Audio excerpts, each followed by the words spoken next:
मुक्ता का 3 तल्ले का मकान, नीचे बैठक तो छत पर रसोई।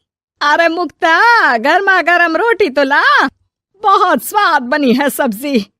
लाई माँ, बस 2 मिनट। मुक्ता की दौड़ जो सुबह शुरू होती तो रात में जाकर रुकती। ऊपर नीचे करते करते पूरा शरीर थक जाता, लेकिन माँ, मैं आपके पैर में तेल लगाकर ही सोऊंगी, नहीं तो मुझे नींद नहीं आएगी। अरे जीती रहे बेटा, लेकिन तू थक जाएगी, वैसे भी तुझे 3 तल्ला चढ़ना है अभी। कैसी बात कर रही है माँ जी, मैं तो आज बहुत देर तक सोई थी, तो नींद कहाँ आएगी। सास को कब नींद लग जाती पता ही नहीं चलता। अगले रोज, अरे मुक्ता, जरा सामने ठेले वाले से आलू तो ले आ, 5 किलो पापड़ बना देती हूँ। होली आ रही है, मेहमान आएंगे तो क्या कहेंगे कि इन लोगों के घर तो कुछ बना ही नहीं। माँ, मैंने सब बना लिया है, आप चिंता मत करिए। होली वाले दिन दही बड़ा और पकौड़ों का इंतजाम भी कर लिया है मैंने। सास को लगता है जैसे उसे न जाने कितनी गुणी और अच्छी बहू मिल गई। एक दिन मुक्ता की बुआ सास उन लोगों के घर आती है। अरे भाभी, आपने तो हीरा बहू पाई है बिल्कुल।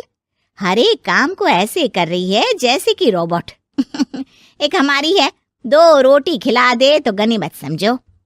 अरे हम तो बेटे को देख के सोच रहे थे कि कलवासा है, पता नहीं कौन शादी करेगा, लेकिन देखो जय दूध से फपकती बहू आई है। हाँ भाभी, आप तो लक्की हो, लक्की। तभी वहां मुक्ता आ जाती है। क्या बुआ, काहे की लकी, देखो ना कैसा शरीर फूला जा रहा है। अब तक तो एक बच्चा भी हो जाना चाहिए था। अरे हो जाएगा बहू, क्यों चिंता कर रही है। कर्म कितने अच्छे हैं तेरे, तुझे तो जुड़वा बच्चे होंगे, एक बिटिया और एक बिटवा। होता भी ऐसा ही है। मुक्ता को 2 बच्चे एक साथ होते हैं। मुक्ता, जल्दी से ऑफिस के लिए खाना बना दो, मुझे देर हो रही है। हाँ, लेकिन जरा ये छोटे वाले को तो पकड़ लो, तब तक मैं रोटी सेक देती हूँ। मुक्ता सारे घर का काम बड़े ही मगन होकर करती। क्या पति, क्या सास, क्या बच्चे, रिश्तेदार, सभी की जरूरतों का ख्याल वो बखूबी रखती। लेकिन भाई चांद को भी ग्रहण लग जाता है। वैसे ही मुक्ता को भी एक दिन लग जाती है किसी की नजर। दूर के रिश्ते की चाची कहती है, और बहन जी, आपकी बहू तो फुर्ती से काम करती है, बच्चा होने के बाद भी सारा दिन लगी रहती है। इसके हाथ का खाना भी इतना टेस्टी है, लगता है जैसे होटल का खा रहे। बस फिर क्या था, वो तो चली जाती है, लेकिन लग जाती है नजर मुक्ता को।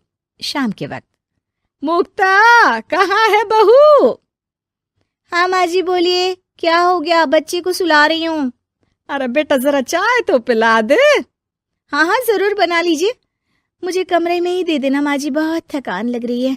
थकान है? भगवान, ये क्या बोल रही है, इसके मुंह से तो ये शब्द मैंने आज तक नहीं सुना। अगली सुबह, अरे मुक्ता, आज खाने का डब्बा इतना हल्का क्यों है?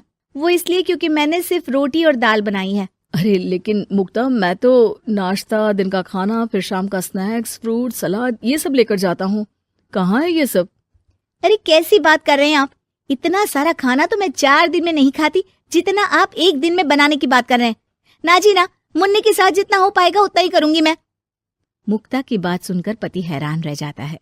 तभी वहां बुआ सास आ जाती है। अरे मुक्ता, मेरे नाती का जन्मदिन है, भूल गई क्या? आज शाम को आना, और मुक्ता थोड़ा जल्दी आ जाना, मेरी बहू का हाथ बटा देना। किचन में वो तेरी तरह स्मार्ट तो है नहीं कि फट फटाक से काम कर ले। अरे बुआ, कैसी बात कर दी, फट फटाक से काम कैसे हो जाएगा?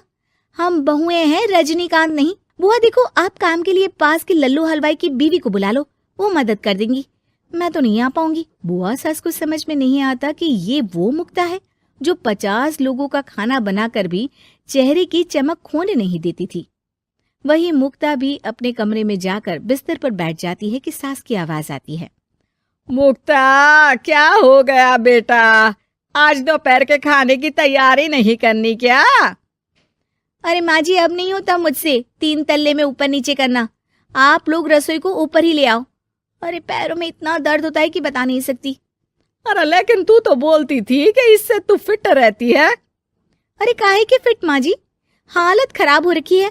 कौन ऐसा मकान बनवाता है कि जहाँ सोने का कमरा अमेरिका में है तो खाने का लंदन में। अरे रसोई बनानी है तो जाओ अफ्रीका। ना जी ना, मुझसे नहीं होगा इस घर का काम। मुक्ता की बदली हरकत किसी को समझ में नहीं आ रही थी। अरे ये मुक्ता को क्या हो गया है? मुझे तो लगता है इसकी माँ ने पट्टी पढ़ाई होगी। और ना जी ना, मुक्ता की माँ यानी मेरी समधन तो देवी है देवी। वो तो अपनी बेटी को ऐसे संस्कार दे ही नहीं सकती। मुझे माजरा कुछ और ही लग रहा है। तभी वहां मुक्ता हाथ में प्लेट और सब्जी लेकर आ जाती है। माजरा? किस बात का माजरा? खैर माँ जी, जरा ये सब्जी तो काट दीजिए। और हाँ, इसके बाद मैं आटा यहीं दे जाऊंगी, गूंद देना। हाँ हाँ, तू एक काम कर बेटा, गैस चूल्हा भी यहीं दे दे, बना भी दूंगी। अच्छा ठीक है, शाम को उसका भी इंतजाम कर देती हूँ। ये बोलकर मुक्ता वहां से चली जाती है। हे भगवान, ये तो वो मुक्ता है ही नहीं। अरे एक बार तो मुझे याद है, मेरे जूते भी इसने मुझे अपने हाथ से पहनाए थे। तभी सास के दिमाग की बत्ती जल जाती है। हाँ, कल वो कालिया की औरत आई थी ना, खूब तारीफ कर गई। उसके बाद से ही मुक्ता ऐसी हो गई है। फिर तो पक्का मान लो कि तुम्हारी बहू को नजर लगी है। एक काम करो, ये लो राई का दाना, दूर से बहू के ऊपर राम का नाम लेकर फेंक कर आ जाओ। जो नजर लगी होगी यूं भाग जाएगी। फिर क्या, होता भी ऐसा ही है।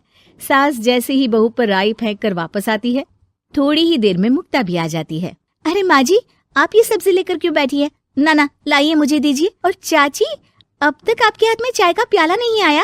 रुकिए, मैं अभी लेकर आई। मुक्ता के जाने के बाद सास चैन की सांस लेती है।